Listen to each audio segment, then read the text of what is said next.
अरिहंत सिद्ध सूरी उपाध्याय साधु सर्व अर्थ के प्रकाशी मंगलिक उपकारी हैं।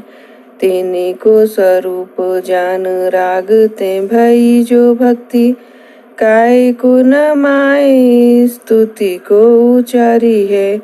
धन्य धन्य तुम ही से काज सब आज भये करी जोरी बारंबार वंदना हमारी है।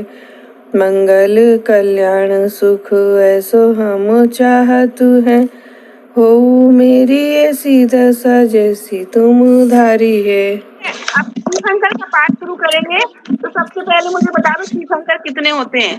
बोलो। 24 तीर्थंकर किसे कहते हैं? तीर्थंकर कौन होते हैं? जो धर्म तीर्थ का उपदेश देते हैं। ठीक है, धर्म तीर्थ का मतलब क्या होता है? जो मुक्ति के मार्ग का उपदेश देते हैं उन्हें तीर्थंकर कहते हैं। अब उनमें भी नियम है, तो सामान्य केवली भी होते हैं जो तीर्थंकर नहीं होते हैं लेकिन उपदेश देते हैं। ठीक है, तो तीर्थंकर की परिभाषा होती है, जो पहले जो टाइम तो समझ लो कि जो भगवान होते हैं और तीर्थंकर दोनों अलग अलग हैं। ठीक है, भगवान तो सभी होते हैं, यानी जितने भी तीर्थंकर सब भगवान है। ठीक है, सभी तीर्थंकर भगवान है हमारे, है ना? और जितने भगवान है जरूरी नहीं कि वो तीर्थंकर भी हो।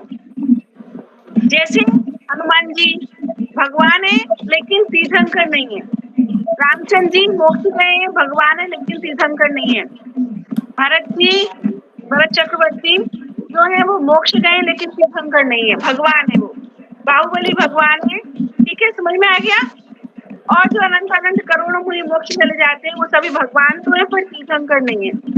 तीर्थंकर क्या होता है? विशेष नामकरण प्रकृति का बंध होता है, उसके उदय से विशेष पुण्य की अवस्था होती है तीर्थंकर। ठीक है, तो एक तीर्थंकर भगवान में अंदर होता है, यानी कि सभी तीर्थंकर भगवान तो होते हैं 100%, लेकिन सभी भगवान तीर्थंकर हो ये जरूरी नहीं है, होते ही नहीं है। सभी भगवान तीर्थंकर नहीं होते। क्यों नहीं होते? क्योंकि तीर्थंकर तो सिर्फ 24 ही होते हैं। ठीक है, और क्या पहचान है तीर्थंकर में और भगवान में? कोई बताएगा? क्या और कोई अंतर बताएंगे तीर्थंकर और भगवान में क्या अंतर होते हैं? मैं बताऊं। तीर्थंकर के चिन्ह होते हैं, तीर्थंकर के 5 कलम होते हैं, भगवान के नहीं होते। हाँ, तीर्थंकर जन्म से ही 3 ज्ञान के धारी होते हैं। हाँ, ठीक है, अति श्रुत अवधि। ठीक है, ठीक है। तीर्थंकर के समव शरण होता है, भगवान के समव शरण नहीं होता है। ये 2-4 मेन पॉइंट हैं। परिभाषा, जो धर्म तीर्थ का उपदेश देते हैं, धर्म तीर्थ अर्थात मुक्ति के मार्ग का उपदेश देते हैं, समव शरण आदि विभूति से युक्त होते हैं और जिनको तीर्थंकर नाम कर्म नाम का महापुण्य का उदय होता है उन्हें तीर्थंकर कहते हैं। तीर्थंकर 24 होते हैं। अब इसमें एक शब्द आया, धर्म तीर्थ का उपदेश देते हैं। तो जो धर्म तीर्थ मतलब मुक्ति का मार्ग। ठीक है, मुक्ति का मार्ग मतलब मोक्ष जाने का उपाय। अब वो मोक्ष जाने का मार्ग इतना आसान थोड़ी है, इसके अंदर क्या क्या आ जाएगा कोई बताएगा? इस मुक्ति के मार्ग में क्या क्या छुपा है? इस मुक्ति के मार्ग शब्द में संपूर्ण मुनि धर्म और पूरा श्रावक धर्म आ जाता है। ठीक है, क्योंकि जब मुक्ति के मार्ग का उपदेश देंगे तो जरूरी नहीं है कि हमारी क्षमता डायरेक्ट मुनि बनने की हो या हमारे भाव डायरेक्ट मुनि बनने के आ जाए। ठीक है, मान लो अभी हम गृहस्थ में हैं तो डायरेक्ट हमें आरिका बनने के भाव आ भी रहे, लेकिन चारित्र में इतनी दृढ़ता ही नहीं है कि हम आरिका बन जाए। ठीक है, तो अगर हम आरिका नहीं बन पाए तो क्या हम कुछ भी नहीं करें, फिर पाप करते रहें, पापों में लीन रहें? नहीं, उसके लिए श्रावक धर्म का वर्णन है, उसके लिए 12 व्रतों का वर्णन है। पढ़ा था हमने चौथी ढाल में 12 व्रत यानी देश चारित्र का वर्णन। उस देश चारित्र में हमारा पहले दिन नमोकार मंत्र पढ़ने से लेकर रात्रि भोजन त्याग से लेकर, स्वाध्याय से लेकर, दान से लेकर सब कुछ उसमें शामिल हो जाता है। व्रत, उपवास, नियम, संयम सब कुछ उसमें शामिल हो जाता है। पूजा पाठ, स्वाध्याय, ठीक है। क्योंकि जब धीरे धीरे धीरे धीरे धीरे आगे बढ़ेंगे तभी हम उच्च मार्ग पर पहुंच पाएंगे, ठीक है।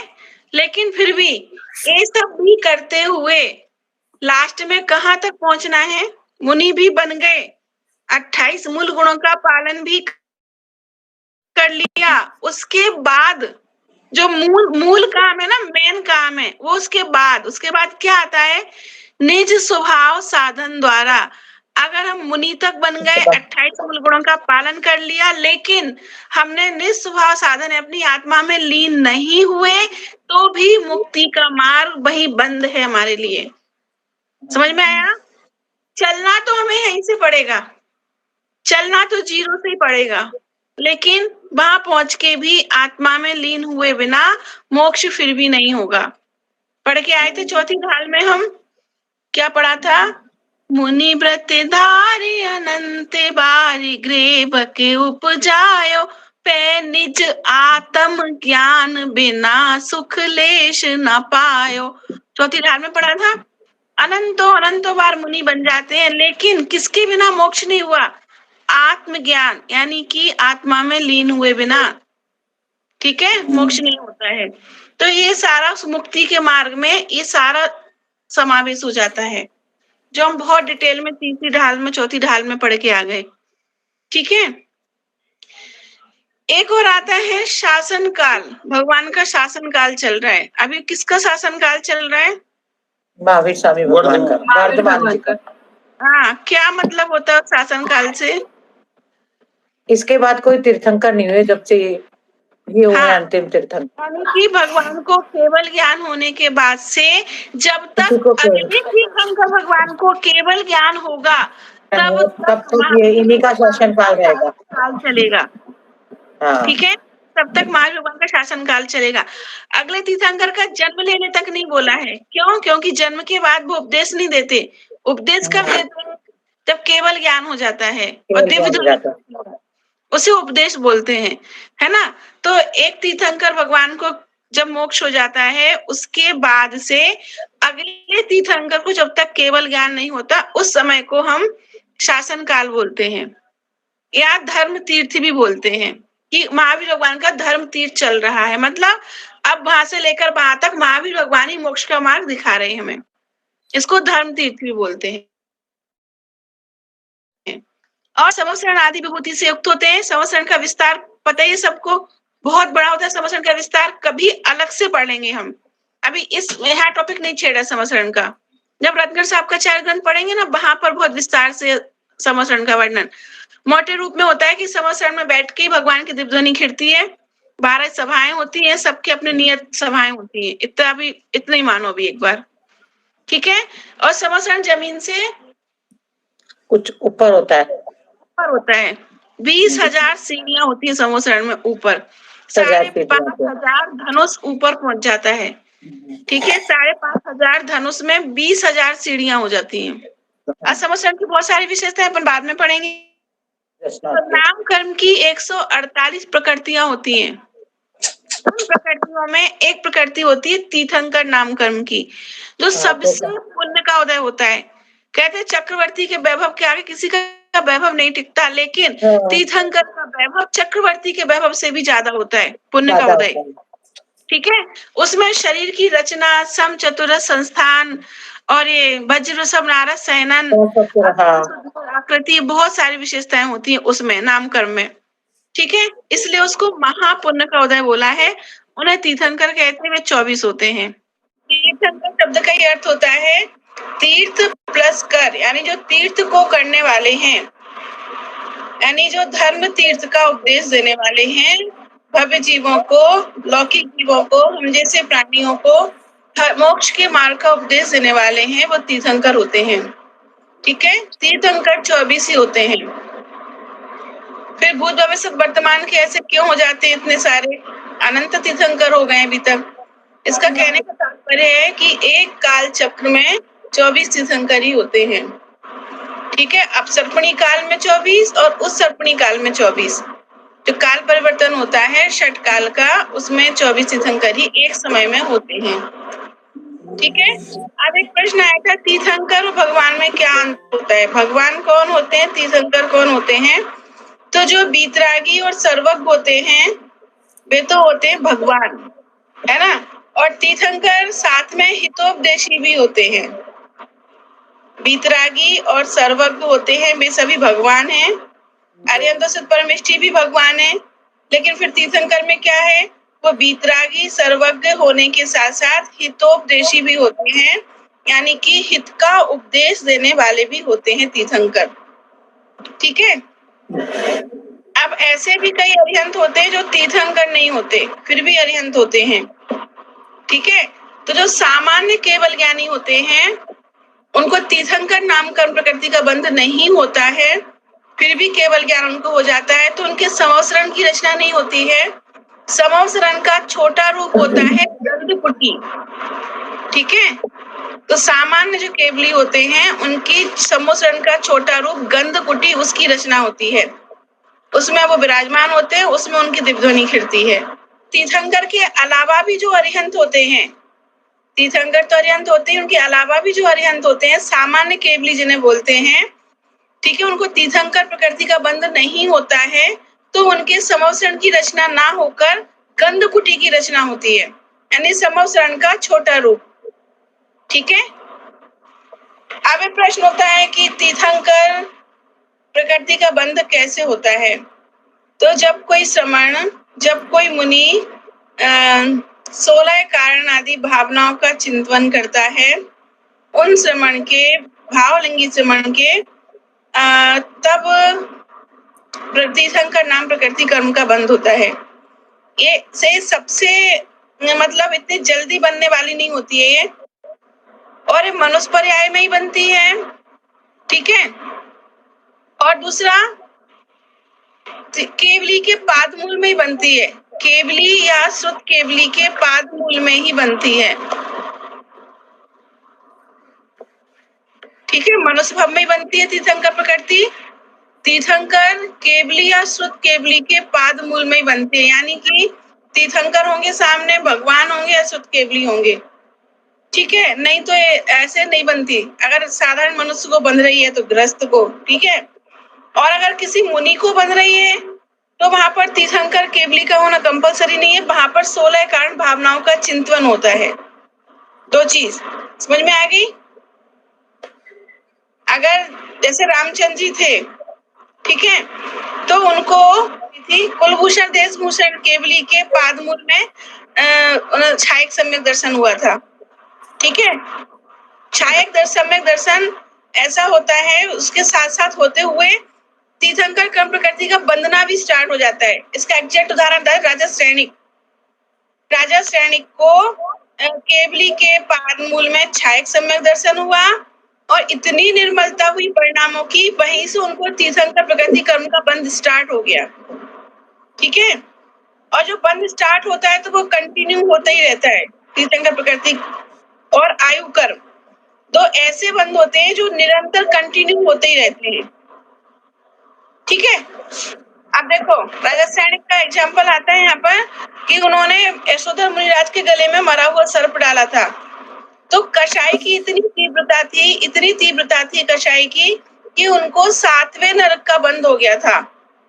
ठीक है, फिर उन्होंने जब रानी चेलना के द्वारा कहने पर, समझाने पर उन्होंने मुनिराज का उपसर्ग दूर किया, फिर उनके परिणामों में इतनी निर्मलता आई कि उनको छायक सम्यक दर्शन हो गया और तीर्थंकर कर्म प्रकृति का बंध हो गया। ठीक है, अब चूंकि नरक गति का बंध तो पहले ही हो चुका था, ठीक है, और बाद में हुआ तीर्थंकर कर्म प्रकृति का बंध। और नियम क्या होता है कि कोई भी जीव तीर्थंकर प्रकृति कर्म का बंध मानने के बाद नरक नहीं जाता। ठीक है, लेकिन अब वो नरक गए तो उसमें क्या कंडीशन थी कि उन्होंने पहले नरकायु का बंध बांधा, बाद में उन्हें तीर्थंकर प्रकृति कर्म का बंध हुआ। इस कारण से 7वें नरक की आयु घटकर पहले नरक की रह गई, है ना। अब वहां से निकलकर वो मनुष्य होंगे, तीर्थंकर रूप में जन्म लेंगे, उसी भव से मोक्ष चले जाएंगे। इतना समझ में आया कि तीर्थंकर महान कर्म नाम का उदय होता है और कैसे इसका बंध होता है। ठीक है, आगे बढ़े। तीर्थंकर और भगवान में क्या अंतर होता है? तीर्थंकर 24 होते हैं और भगवान अनंत होते हैं। तीर्थंकर के चिन्ह होते हैं और भगवान के चिन्ह नहीं होते। तीर्थंकर के समवसरण होता है, भगवान के नहीं होता। प्रत्येक तीर्थंकर भगवान होते हैं, प्रत्येक भगवान तीर्थंकर नहीं होते। तो अब इनके बचपन से थोड़ी सी अपन बात कर लेते। तीर्थंकर जब होते हैं तो कैसा होता है?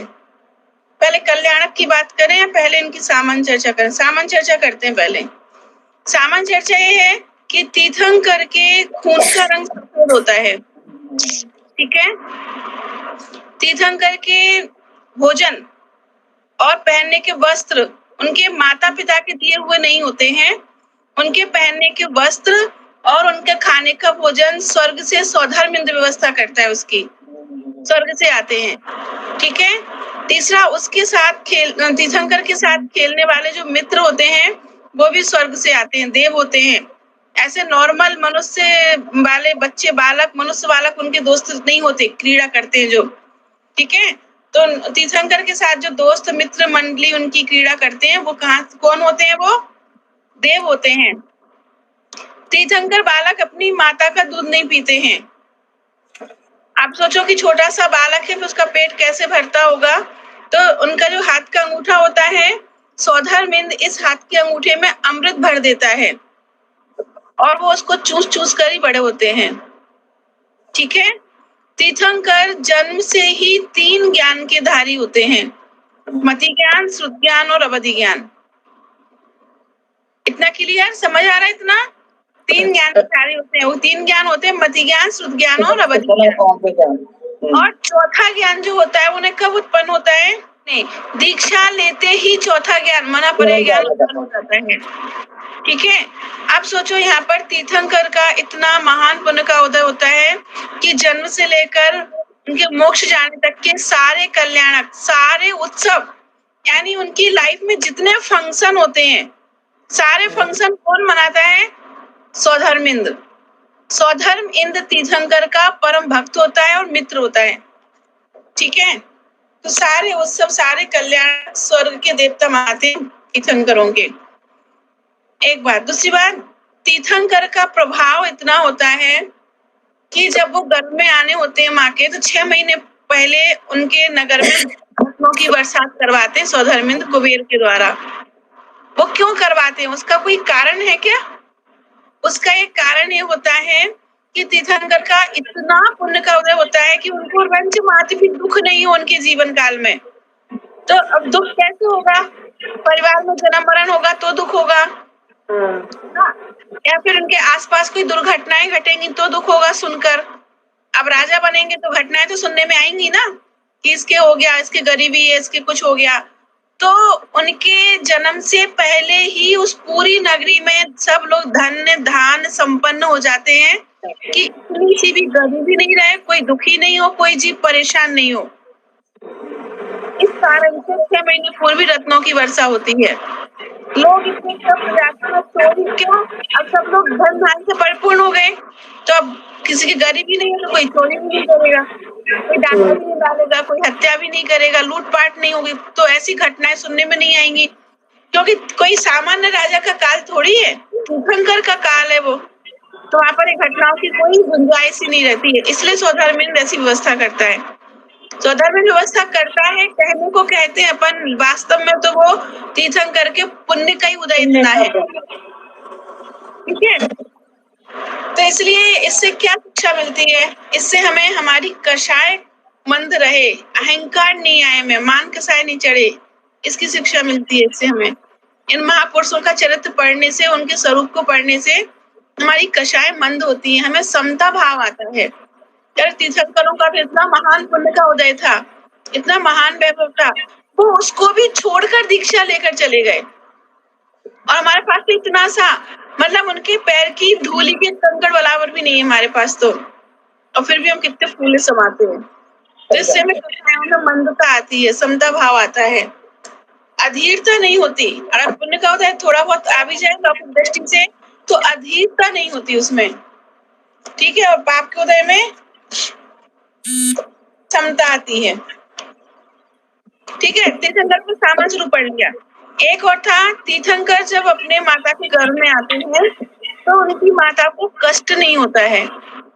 और ऐसे सामान्य महिलाओं के तो गर्भ की अवस्था में ऐसे उदर आदि दिखने लगते हैं, गर्भावस्था के चिन्ह प्रकटित होने लगते हैं, लेकिन तीर्थंकर की माता का जो सुंदराकृति होती है वैसी रहती है, उनको गर्भ का पेट दिखता नहीं है, ठीक है। और तीर्थंकर अपनी माता के गर्भ के अंदर भी ऐसे उल्टे मुड़े लगते होते हैं, जैसे वो वेदी पर भगवान बैठते हैं ना, ऐसे बैठे हुए होते हैं गर्भ के अंदर भी। और जब प्रसव होता है तो माँ को पता ही नहीं चलता कि प्रसव हो रहा है, कोई पीड़ा नहीं होती प्रसव की, उनका आराम से जन्म हो जाता है, ठीक है। और जन्म कल्याणक मनाने, गर्भ कल्याणक मनाने तो स्वधर्मिंद आते ही है, स्वर्ग से देवता आते हैं, ठीक है। पूरी नगरी तो मनाती है ही, स्वर्ग से देवता उनके सब खास रूप से मनाते हैं। तीर्थंकरों की कुछ विशेषताएं होती हैं। अब जो काल चल रहा है ना, इसे बोलते हैं अपसर्पणी काल। काल का ऐसे काल का स्वरूप होता है 6 काल बढ़ते हुए क्रम में और 6 काल नीचे की तरफ, पता है, बढ़ते हुए क्रम में बोलते हैं उस सर्पणी, और घटते हुए क्रम वाले को बोलते हैं अवसर्पणी। जब ऐसे अनंत असंख्यात कोड़ा कोड़ी वर्ष बीत जाते हैं, ये चक्र पूरा हो जाता है, तब एक हुंडा अपसर्पणी काल आता है। कौन सा काल आता है? अपसर्पणी काल। और अभी जो वर्तमान में काल चल रहा है वो हुंडा अपसर्पणी काल चल रहा है। अपसर्पणी काल के कारण तीर्थंकर के पुत्रियां भी हुई, तीर्थंकर के ऊपर उपसर्ग भी हुआ, और एक तीर्थंकर तीसरे काल में जन्म लेकर तीसरे काल में ही मोक्ष चले गए। क्लियर? किस कारण से घटना हुई? अवसर्पणी काल। और ये काल ऐसे नहीं कि 2-4 चक्र घूमे और काल फिर आ गया, अनंत काल चक्र पूरे होने के बाद एक हुंडा अपसर्पणी काल आता है। इस हुंडा अपसर्पणी काल के कारण आदिनाथ भगवान का जन्म तीसरे काल में हो गया था और तीसरे काल में वो मोक्ष चले गए थे। एक नियम टूटा। दूसरा नियम, तीर्थंकर की पुत्रियां नहीं होती, ठीक है, लेकिन आदिनाथ भगवान के 2 पुत्रियां सुंदरी। अब पुत्रियां नहीं होती, इसका कारण क्या? क्योंकि जिस पिता की पुत्रियां होती हैं उस पिता को, जिसको कन्या दान करेंगे उसको आगे पूछना पड़ता है, जमाई को तो नमस्कार करना होता है। इस कारण तीर्थंकर तो 3 लोक के नाथ होते हैं, वो किसी के आगे नमस्कार नहीं करते, 3 लोक उनके चरणों में झुकता है ना। तो जब उनकी पुत्रियों को पता चला, उनके भाई की चर्चा चली, तो उन्हें लगा कि हमारे पिता को झुकना पड़ेगा, तो तब उन्होंने ब्रह्मचर्य व्रत ले लिया था। आर्यिका बन गई थी दोनों, ब्राह्मी सुंदरी आर्यिका दीक्षा ले ली थी दोनों ने, विवाह नहीं किया था, ठीक है। दूसरी चीज, इसी कारण से तीर्थंकरों पर उपसर्ग हुए। किस किस तीर्थंकर पर उपसर्ग हुआ पता है? पार्षद भगवान, पार्षद भगवान और तीर्थंकरों पर उपसर्ग हुए। उपासनाथ 7 नंबर के, और एक 23वें पार्श्वनाथ भगवान के ऊपर उपसर्ग हुआ और 24वें महावीर भगवान के ऊपर उपसर्ग हुआ, ठीक है। इस कारण से उपसर्ग हुए। हो गई सारी घटनाएं। हाँ, मेन चीज, सभी तीर्थंकरों का जन्म नियम से अयोध्या नगरी में होता है। अयोध्या नगरी और शाश्वत तीर्थ कहे जाते हैं। शाश्वत तीर्थ यानी कि जब पृथ्वी का विलय होता है ना, वो छठ परिवर्तन होता है, छठे काल में विनाश होता है, उस समय भी सम्य शिखर और अयोध्या नगरी का विनाश नहीं होता।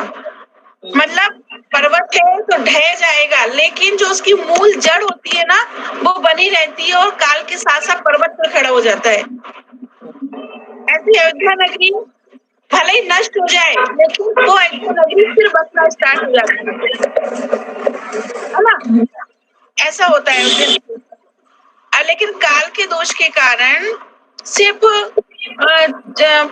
20 तीर्थंकर समूह से मोक्ष गए, बाकी 4 तीर्थंकर अलग अलग जगह से मोक्ष गए। आदिनाथ भगवान कैलाश पर्वत से और भगवान चंपापुर से, पालपुर भगवान चंपापुर से और महावीर भगवान पावापुर से और एक नेमिनाथ भगवान बिलासपुर से। ठीक है, इस कारण से, किस कारण से 4 तीर्थंकर अलग अलग जगह से मोक्ष गए? काल के दोष के कारण। काल दोष। काल दोष क्या है? हुंडा अपसर्पणी काल के दोष के कारण। ठीक है, ऐसे ही सभी तीर्थंकरों का जन्म भी अलग अलग स्थान पर हुआ है। ठीक है, क्लियर है चीज? अच्छा, एक और, तीर्थंकर अपने माता पिता की इकलौती संतान होते हैं, उनके कोई भाई बहन नहीं होता। ठीक है, कहते हैं तीर्थंकर मुक्ति के मार्ग का उपदेश देते हैं, मोक्ष मार्ग का उपदेश देते हैं, हम जैसे भव्य जीवों को मोक्ष जाने का रास्ता बताते हैं। कब देते हैं तो वो उपदेश? तो वो मुनि बन जाते हैं तो तब देते हैं क्या उपदेश है, पूछ रही थी मैं। नहीं देते, बल्कि मुनि बनने के बाद तो तीर्थंकर मौन धारण कर लेते हैं, एक शब्द भी नहीं बोलते। तो ये अन्याय नहीं है? तो वो ज्ञानी थे, लोगों का कल्याण करना था और मौन ले लिया ऊपर से उनने, तो कल्याण का उपदेश कब देंगे फिर? ये तो पार्शलिटी कर दी ना उन्होंने। नहीं, उन्होंने जन्म लिया था अपने खुद के कल्याण के लिए। पहले खुद का कल्याण करेंगे और उनके निमित्त से जो जीव भव्य होंगे, जिन जीवों की होनहार भली होगी, उनके निमित्त अपने आप उपदेश होगा। समझ में आया? जैसे मान लो बहुत तेज प्यास लगी है, बहुत ही तेज प्यास लगी है अपन को, 3 दिन से पानी नहीं मिला, गर्मी है, मई जून की एकदम चिलचिलाती गर्मी, और अपने आसपास बहुत सारे लोग हैं, चलो अपने सगे दोस्त ही हैं 8-10, और वहां पे पानी मिल जाए 3 दिन की बहुत चिलचिलाती धूप में प्यास लगने के बाद, तो पहले क्या करेंगे अपन? हाँ, पहले दोस्तों को पिलाएंगे दूसरों को, या पहले खुद पिएंगे? पहले खुद पिएंगे। ऐसे ही तीर्थंकर पहले खुद का कल्याण करेंगे, उसके निमित्त से भव जीवों का अपने आप कल्याण होगा। हम पहले पानी पी लेंगे, अपनी जान बचा लेंगे, तो हम दूसरों की बचा पाएंगे जान। पता चला दूसरों की जान बचाने के चक्कर में दूसरे की भी नहीं बची और खुद की भी चली गई। समझ गए? ऐसे पहले खुद का लोटा छानो, बाद में दूसरे का। यानी मोक्ष का मार्ग तो ऐसे ही है, पहले देखो, हमेशा कहीं भी जिनवाणी में पर का कल्याण का उपदेश नहीं दिया कि दूसरे का कल्याण करो, दूसरे को उपदेश दो। कहीं आया कि पर का उपदेश दो, पर का कल्याण करो? हमेशा क्या शब्द आया? आत्म कल्याण। पहले अपना कल्याण, अपनी आत्मा का कल्याण, यही आया ना। और अगर कोई उपदेश भी आया, कुछ आया, तो क्या आया? पहले स्व और फिर पर। पहले नंबर पर शब्द क्या आया? स्व। स्व पर कल्याण करेंगे, भक्त नहीं भगवान बनेंगे। यानी पहले हम स्व का कल्याण करेंगे, बाद में दूसरों का। ठीक है, लोक में भी ऐसे ही होता है। लॉटरी खुल जाए ना 2-4 करोड़ की अपनी, तो पहले तो अपनी ये लॉटरी खुल गई 2-4 करोड़ की, बटाने के लिए बाद में है ख्याल आता है यार 5 करोड़ की लॉटरी खुल गई, ऐसा ना करूं, अपने दोस्त को दे दूं, मैं अगली बार ट्राई कर लूंगा, ऐसा विचार आएगा? ऐसे पहले 100 का कल्याण, फिर पर का। दीपक होता है ना, दिया, दिया क्या करता है? दिया की क्या विशेषता होती है? आता है ना चौथी ढाल में। वो दीपक का उदाहरण क्यों लिया? क्योंकि दीपक पहले खुद प्रकाशमान होता है, खुद जलता है, फिर बाद में जग को प्रकाशित करता है। अगर वो दीपक खुद नहीं जले तो दूसरों को प्रकाशित कर सकते हैं क्या? तो ऐसे पहले खुद का कल्याण, फिर बाद में दूसरों का। इसलिए तीर्थंकर दीक्षा लेते ही मौन धारण कर लेते हैं, एक कारण। दूसरा कारण, वो अपने आप को जब तक पूर्ण ज्ञानी नहीं हो जाते तब तक उपदेश देने की बात ही नहीं आती। उपदेश कब है? जब स्वयं पूर्ण ज्ञानी हो तब तो उपदेश दें हम, समझे? और पूर्ण ज्ञान कब होगा? जब केवल ज्ञान होगा। अभी तो मति श्रुत अवधि मना पर है, 4 ज्ञान ही है ना, 5वां तो बाकी है ना अभी, तो वो अपने आप को पूर्ण ज्ञानी नहीं मानते। 4 ज्ञान के धारी भी अपने आप को पूर्ण नहीं मानते तीर्थंकर भगवान। केवल ज्ञान होता है, अपने आप दिव्य ध्वनि खिलती है उनकी, तब भी मुंह से नहीं बोलते। और बोलो, निमित्त नैमित्तिक संबंध है, अपने आप भव्य जीवों की होनहार या निमित्त और उनकी पुण्य का उदय, उनके सर्वांग से ध्वनि खिलती है, ऐसे पूरे सर्वांग से ओमकार रूप ध्वनि खिलती है। ठीक है, दिव्य ध्वनि की विशेषता क्या है? 18 महाभाषा और 700 लघु भाषा होती है उस दिव्य ध्वनि में। और जितने वहां पर जीव होते हैं, जितने, सब अपनी अपनी भाषा में वो दिव्य ध्वनि को समझ लेते हैं। वहां पर ट्रांसलेशन नहीं करना पड़ता कि इंग्लिश वाले को इंग्लिश का, संस्कृत वाले को संस्कृत का। अपन वो देखा है कभी? अपन लोग जब से किले वेले घूमने जाते हैं, जोधपुर के या वहां के बीकानेर के, तो वहां पे वो जो समझाते हैं ना इंग्लिश में, जो गाइड होता है ना, या कोई डॉक्यूमेंट्री मूवी दिखाई जाती है, तो वहां पे छोटे छोटे से वो होते हैं कान में लगा के सुनने के, तो उनमें लैंग्वेज अपने आप कन्वर्ट हो जाती है। बोलते वो इंग्लिश में, जर्मन वाला जर्मनी में सुनाई देगा, इटली वाले को इटालियन भाषा सुनाई देगी, फ्रांस वाले को फ्रेंच में सुनाई देगा। वो ऑटोमेटिक कन्वर्टर होता है लैंग्वेज का। ये तो अब लोग नहीं कर लिया ना लोगों ने इतनी व्यवस्था, तो तब इसमें आश्चर्य कहाँ है कि तीर्थंकर की ध्वनि भी सब अलग अलग अपनी अपनी भाषाओं में समझ लेते होंगे। आज के लोगों ने क्या आविष्कार किया, आप तो बताओ, कितनी भाषाओं में ट्रांसलेट कर लेंगे एक साथ? सिर्फ 10 या 11। भगवान की ध्वनि तो 700 भाषाओं में ट्रांसलेट होती थी, वो भी अपने आप, बिना किसी ट्रांसलेटर के। तो बोलो, तो ये टेक्नोलॉजी कहाँ से आई? अपने धर्म से ही निकली ना, कि ट्रांसलेशन भी हो जाता है भाषा का, और वहां तो ऑटोमेटिक होता है, भगवान को करना ही नहीं पड़ता। कोई ऐसे भगवान कोई व्यवस्था बनाते हैं कि स्वधर्मिंद आ गया, इसको भी समझाने के लिए अलग उपदेश दूं, चक्रवर्ती आ गया, इसको अलग दूं, अरे ये तो विदेश क्षेत्र का चक्रवर्ती आया, इसको अलग भाषा में समझाना पड़ेगा, है एक कामदेव आ गए, इनको अलग भाषा में समझाना पड़ेगा। क्या कभी आदिनाथ भगवान को विचार आया होगा कि मेरा पुत्री तो आया है चक्रवर्ती, भरत, बाहुबली, इनको अलग समझाऊं मैं? ऑटोमेटिक व्यवस्था चलती है, भव्य जीवों के भाव से दिव्य निकलती है, और ऑटोमेटिक अपने आप वो समझ जाते हैं जीव, जो वहां पर भव्य जीव होते हैं। तीर्थंकरों के बचपन से ही दाढ़ी मूछ नहीं होते, ठीक है, बाल होते हैं, लेकिन और केवल ज्ञान होने के बाद उनके नख और केश बढ़ते नहीं है। ठीक है, अब अपन ने उनके शरीर ऊपर का सामान्य स्वरूप पढ़ लिया, उनके शरीर के लक्षण पढ़ लिए। ठीक है, अच्छा, सभी एक चीज और भूल गई थी बताना, सभी तीर्थंकरों का कलर तपाए हुए स्वर्ण के समान होता है सामान्य व्यवस्था में, लेकिन इस बार उनके शरीर के रंगों का वर्ण अलग अलग था। 2 गोरे, 2 सांवले, 2 हरिया, 2 लाल, और बाकी सब कंचन वर्ण। ठीक है, सोने के समान। तो ये होंडा शब्द की काल का ये भी दोष है, ये, वरना सभी तीर्थंकरों का कलर भी सोने के, तपाए हुए सोने के समान होता है। ठीक है, तीर्थंकर 24 होते हैं, भगवान अनंत होते हैं। तीर्थंकर के चिन्ह होते हैं, भगवान के नहीं होते हैं। तीर्थंकर के 5 कल्याणक होते हैं, इनके नहीं होते, भगवान के नहीं होते हैं।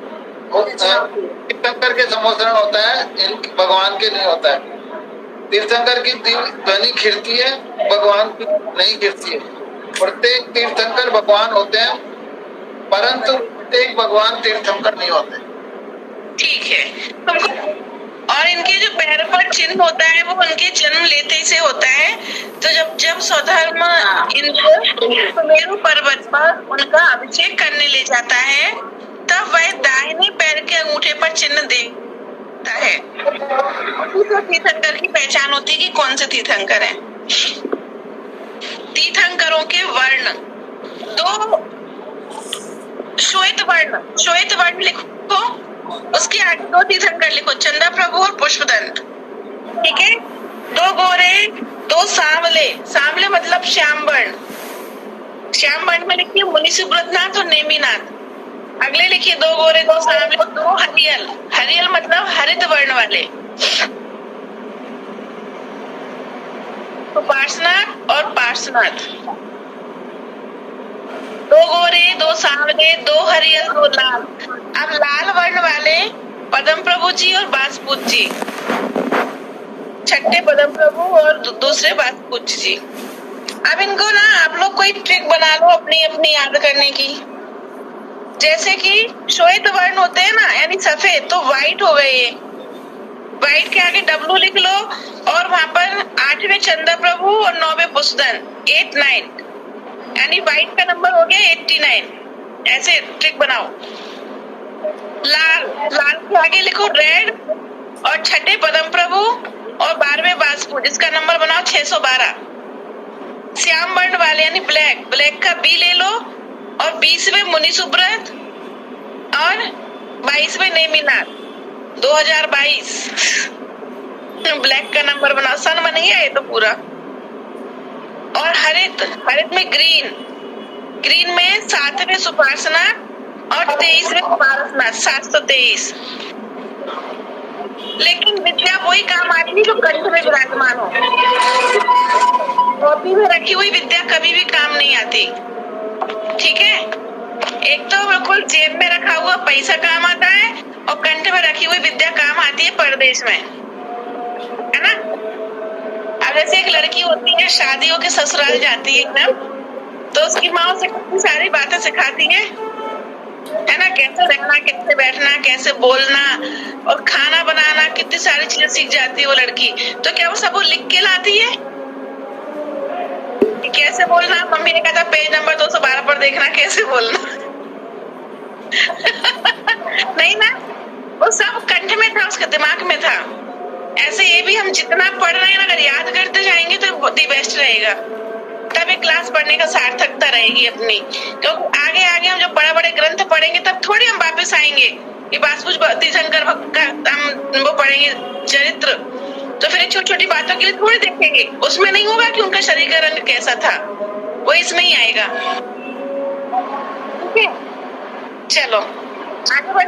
और बाकी के जो 16 तीर्थंकर बचे वो स्वर्ण के रंग वाले होते हैं, स्वर्ण वर्ण वाले होते हैं। ठीक है, लिख लो स्वर्ण वर्ण वाले शेष 16 तीर्थंकर। कितने तीर्थंकर बाल ब्रह्मचारी हैं? क्या? बासपूज्य मलिनेम पारस बीर अति।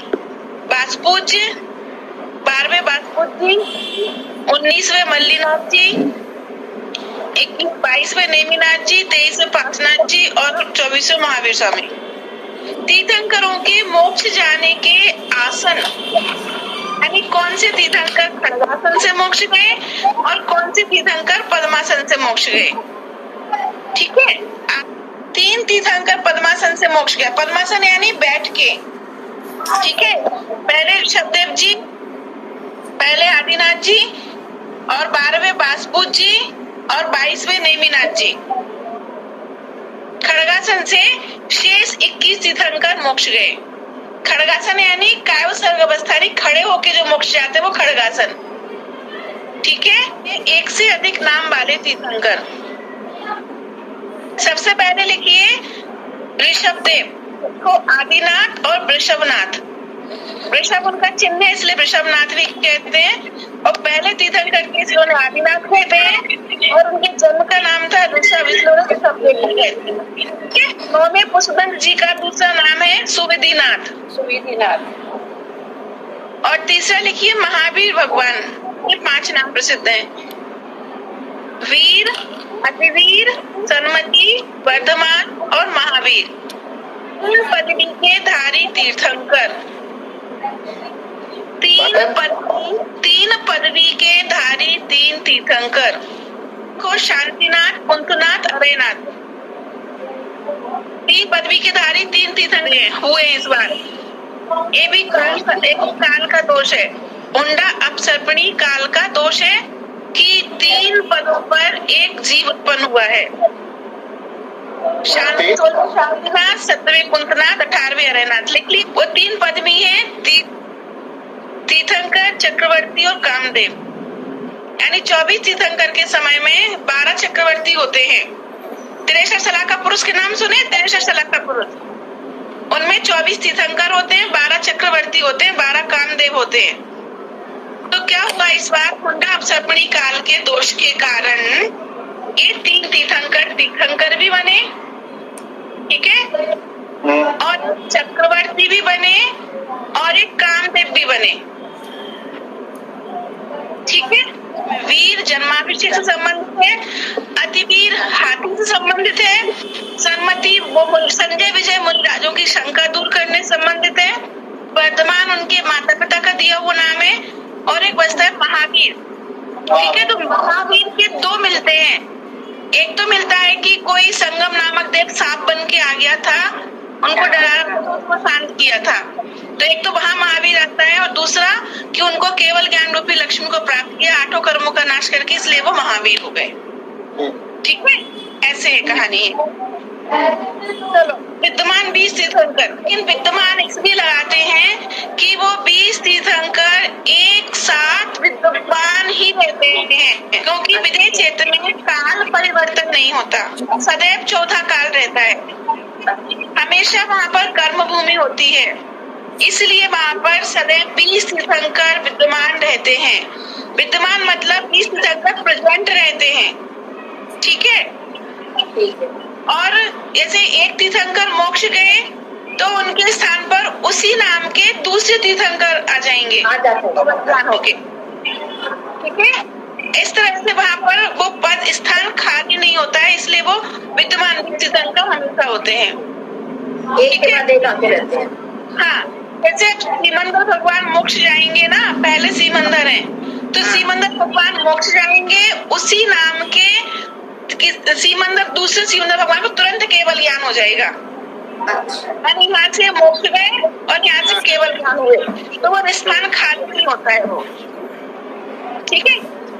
हाँ, 28 द्वीप में 720 तीर्थंकर वो कैसे होते हैं? भूत भविष्य वर्तमान की 30-24 वो 30-24 कैसे आती, वो निकालना आती है आपको? 30-24 कैसे बन जाती है? हाँ, भूत भविष्य वर्तमान की, यानी वर्तमान काल के 24 तीर्थंकर और भूतकाल के 24 तीर्थंकर और भविष्य काल के 24 तीर्थंकर, ये तो हो गए 72, ठीक है। कैसे होते हैं? 5 भरत क्षेत्र होते हैं और 5 ऐरावत क्षेत्र होते हैं। नाम सुने? 5 भरत 5 ऐरावत क्षेत्र के, है ना। तो 5 भरत क्षेत्र के 5 भरत क्षेत्र में 5 बार 24 लगाओ, 120। हाँ, 5 वर्तमान के, ठीक है, 24, और 5 के भविष्य के, 5 भूतकाल के। नहीं, 24 तो भूत भविष्य वर्तमान के हो गए। हाँ, और 3 24 ही हो गई ना। हाँ। 3 5 भरत क्षेत्र है। हाँ, 5 भरत क्षेत्र में तो पहले नंबर के भरत क्षेत्र की वर्तमान भूत और भविष्य की 24 3, दूसरे नंबर के भरत क्षेत्र में 3 24 भूत भविष्य वर्तमान की, तीसरे नंबर के भरत क्षेत्र में 3 24 भूत भविष्य वर्तमान की, चौथे नंबर के भरत क्षेत्र में 3 24 भूत भविष्य वर्तमान की, और 5वें नंबर के भरत क्षेत्र में 3 24 भूत भविष्य वर्तमान और वर्तमान सबको मल्टीप्लाई कर दिया। 7 के बोरे है ना 15, इन पे 24 ही विराजमान है। अपन सुबह उठ के नमस्कार करते ना, ऐसे हाथों को मिला के, ऐसे मिला के, हाँ। मतलब अपन ने भाई दीप के 24 तीर्थंकरों को नमस्कार कर लिया अपने हाथ की उंगलियों पे, इसलिए वो सुबह उठ के नमस्कार मन पढ़ते हैं, दर्शन करते और ऐसे करते हैं पूरे में, ठीक है। हाँ, समझ में आ गया? तो ये तो 5 भरत क्षेत्र हो गए। इस स्क्रीन पर देखो, 5 भरत क्षेत्र और 5 ऐरावत क्षेत्र, ठीक है। ठीक है।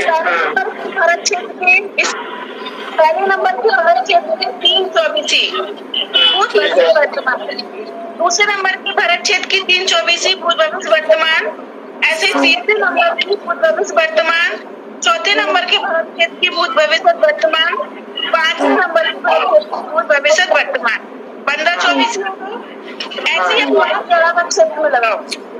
ये 20 को 24 से गुणा कर देते हैं तो आ जाएंगे 720। हाँ, अब यहाँ पर एरावत क्षेत्र की 3, 1 नंबर की भूत भविष्य वर्तमान की, 2 नंबर के एरावत क्षेत्र की 3 भूत भविष्य वर्तमान, 3 नंबर के एरावत क्षेत्र भूत भविष्य वर्तमान, 4 नंबर के एरावत क्षेत्र भूत भविष्य वर्तमान, 5 नंबर के एरावत क्षेत्र भूत भविष्य वर्तमान। ठीक है, 15 तो हो गई भरत क्षेत्र की भूत भविष्य वर्तमान की, 15 हो गई एरावत क्षेत्र की भूत भविष्य वर्तमान की। तो टोटल दोनों को मिला के तो हो गई 30-24 ही। ठीक है, और इसका मल्टीप्लाई कर दो 24 से गुणा 720 720, क्योंकि एक 24 में 24 तीर्थंकर होते हैं। 15 और 15 30 हो गए। 30-24 ही लिखो, उसके नीचे लिखो 5 भरत क्षेत्र इजिकल टू 15-24 ही। ठीक है, तो उसके नीचे लिखो 5 एरावत क्षेत्र इजिकल टू 15-24 ही। फिर उसके नीचे लिखो 30 मल्टीप्लाई 24 इजिकल टू 720। अब मैं बताती हूँ आपको ढाईदीप में अधिक से अधिक कितने तीर्थंकर हो सकते हैं और कम से कम कितने तीर्थंकर हो सकते हैं। ठीक है, तो लिखो ढाईदीप में तीर्थंकर, पूरे ढाईदीप में अधिक से अधिक एक साथ 170 तीर्थंकर हो सकते हैं। अजितनाथ भगवान के समय में 170 तीर्थंकर हुए थे। भरत क्षेत्र में और एरावत क्षेत्र में 24-24 होते हैं एक कलिकाल में। ठीक है, हाँ। अभी अपने विदेश क्षेत्र के 20 तीर्थंकर पढ़े थे ना। हाँ। अब वो विदेश क्षेत्र में 5 भरत और 5 एरावत के छोड़ दो अभी। ठीक है, 5 भरत 5 एरावत के 10 तीर्थंकर हटा दो अभी। ठीक है, अब विदेश क्षेत्र में 160 तीर्थंकर एक साथ कैसे होते हैं उसकी सिद्धि करते हैं अपन। थोड़ा सा कठिन लगेगा लेकिन एक बार समझ जाएंगे तो हमेशा को क्लियर हो जाएगा। 170 है कि 160 है? अभी सुनो बताती हूँ मैं। 170 अधिक से अधिक पूरे ढाईदीप में 170 तीर्थंकर एक साथ हो सकते हैं मैक्सिमम। ठीक है, और वो कब हुए थे? अजितनाथ भगवान के समय में हुए थे। अच्छा, पूरे ढाईदीप में एक ही टाइम 170 तीर्थंकर अजितनाथ भगवान के टाइम पे एक चीज हो गई। अब दूसरी चीज, जिन लोगों ने 3 लोग पढ़ा होगा ना वो तो थोड़ा जल्दी समझ जाएंगे। अब 5 विदेश क्षेत्र है, पता है? ठीक है, कैसे 5 हो गए? एक विदेश क्षेत्र जम्बूद्वीप में, एक विदेश क्षेत्र। ठीक है, जम्बूद्वीप को गोला बनाया लवण समुद्र ने। लवण समुद्र के बाहर एक क्षेत्र था घातकी खंड द्वीप, और यहाँ मैंने एक स्टैंडिंग लाइन खींची है, ध्यान से देखना। इस स्टैंडिंग लाइन का मतलब है ईश्वाकार पर्वत होते हैं। इस पर्वत का नाम है ईश्वाकार पर्वत, जो ऊपर से नीचे होता है। ठीक है, इस ईश्वाकार पर्वत के कारण ये देखो इन क्षेत्रों के 2 भागों में डिवाइड हो गए ये क्षेत्र, है ना? समझ में आ गया? तो एक विदेश क्षेत्र यहाँ पर हो गया और एक विदेश क्षेत्र इस तरफ हो गया घातकी खंड द्वीप में, और घातकी खंड द्वीप के दूसरे हिस्से में एक विदेश क्षेत्र हो गया। समझ में आया? अरे एक थाली होती है ना, एक थाली होती है गोल थाली। ना, अरे सुनो, थाली होती है गोल, थाली के बीच में एक लाइन खींच दो तो थाली के 2 हिस्से हो गए। घातकी खंड द्वीप गोल है तो उसके पीछे भी ईश्वाकार पर्वत है। इस कारण घातकी खंड द्वीप के 2 हिस्से हो गए। थाली के 2 हिस्से हो जाते हैं तो थाली 2 पार्ट में डिवाइड हो गई। क्लियर? आप देखो तो अब कितने विजय हो गए अपने? 1, 2 और 3 विजय हो गए ना। एक तो जम्बूद्वीप में हो गया। जम्बूद्वीप में ईश्वाकार पर्वत नहीं है। अच्छा, ईश्वाकार पर्वत घातकी खंड द्वीप में होने से इसके 2 हिस्से गैर विदेय क्षेत्र, नए विदेय क्षेत्र, 3 विदेय क्षेत्र हो गए हमारे पास। उसके बाद समुद्र और उसके बाद फिर एक पुष्करावर द्वीप दिख रहा है। पुष्करावर द्वीप, इस पुष्करावर द्वीप में भी ईश्वराकार पर्वत है इधर और इधर ऊपर। तो इस द्वीप के भी 2 हिस्से हो गए, पूरब और पश्चिम। तो अब यहाँ पर भी एक विदेय क्षेत्र है और यहाँ पर भी एक विदेय क्षेत्र है। अब समझ में आया कितने विदेय हो गए? 5 विदेय हो गए, 4-5। हाँ, 5 विदेय क्षेत्र क्लियर हो गए। 5 विदेय कहाँ कहाँ थे? हाँ, एक विदेय क्षेत्र में 32 देश होते हैं। उनको नगरियां भी बोलते हैं, उनको देश भी बोलते हैं। अब ऐसे ही 32 देश 5 विदेय क्षेत्र में होते हैं। तो 32 पंजे 160। अब इन 32 नगरियों में अगर एक समय में एक तीर्थंकर भी होगा तो ऐसे 160 तीर्थंकर एक समय में हो सकते हैं। 5 विदेय क्षेत्र लिख लो, 32 नगरियां, प्रत्येक विदेय में 32 नगरियां और प्रत्येक नगरी में एक तीर्थंकर। तो 160 नगरियां, 160 तीर्थंकर। बहुत सिंपल हिसाब है। थाई द्वीप में 5 विदेय क्षेत्र होते हैं। प्रत्येक विदेय क्षेत्र में 32 नगरियां होती हैं और प्रत्येक नगरी में एक तीर्थंकर हो सकते हैं। ऐसे ही एक साथ 160 तीर्थंकर अधिक से अधिक हो सकते हैं। अगर सभी में तीर्थंकर हुए तो 160 हो सकते हैं। और वो कौन से तीर्थंकर के समय में हुए थे? अजितनाथ जी के समय में हुए थे। तो 170 कैसे होंगे सर जब 32 ही नगरियां होंगी? तो 160 हो गए विदेय क्षेत्र के, ठीक है। अब 5 भरत क्षेत्र के 165 और 5 170। हाँ, अब देखो, अब 5 विदेय क्षेत्र की कैसे सिद्ध होंगे? जैसे 5 विदेय क्षेत्र बन गए ना, है ना, बीच में 5 विदेय हो गए थे। 1 2 3 4 5 विदेय। ऐसे ही इधर जम्बूद्वीप है ना, इधर नीचे की तरफ 5 भरत, 1 2 3 4 5, यानी 2.5 द्वीप में एक भरत क्षेत्र और ऊपर की तरफ 5 ऐरावत क्षेत्र। अच्छा, ठीक है। तो 5 भरत भी अलग अलग हो गए ना 2.5 द्वीप में, एक जम्बू द्वीप में, 2 इसमें काटकी खंड में और 2 पुष्कराट में। तो 5 भरत 5 ऐरावत हो गए। टोटल कितने हो गए? 170। क्या 170? हाँ, 5 विदेय क्षेत्र हो गए ना। अगर एक विदेय क्षेत्र में अधिक से अधिक तीर्थंकर होंगे तो कितने होंगे? 32। तो 32 नगरियां, तो 32 तीर्थंकर। अगर कम से कम होंगे, मिनिमम से मिनिमम होंगे, तो 4 तो होंगे ही होंगे एक विदेय क्षेत्र में, वो कंपलसरी है। ठीक है। जम्बू द्वीप के विदेय क्षेत्र में 4 तीर्थंकर, घाटकी खंड द्वीप के एक विदेय क्षेत्र में 4 और दूसरी तरफ वाले हिस्से में 4। तो 4 और 4 8 और 4 12। और पुष्कराट द्वीप के एक तरफ के विदेय क्षेत्र में 4 और दूसरी तरफ के विदेय क्षेत्र में 4। तो कितने हो गए? 4 पंचे 20। तो ये विद्यमान 20 तीर्थंकर तो हमेशा रहते हैं। तो जब होंगे, जब अधिक और कम वाला बोलेंगे तब अधिक से अधिक देखो, अधिक से अधिक 160 हो जाएंगे, लेकिन वो बहुत रेयर होते हैं।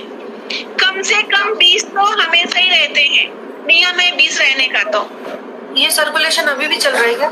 हाँ, अभी भी विद्यमान 20 तीर्थंकर है वहाँ पर। मतलब कुछ पुण्यात्मा है अभी भी जो मतलब पूरा विदेय क्षेत्र में पुण्यात्मा ही जीव है, क्योंकि चतुर्थ का वहाँ पर कर्म भूमि है। कोई मोक्ष का रास्ता खुला है परमानेंट। अच्छा, निज निधि निज में बताए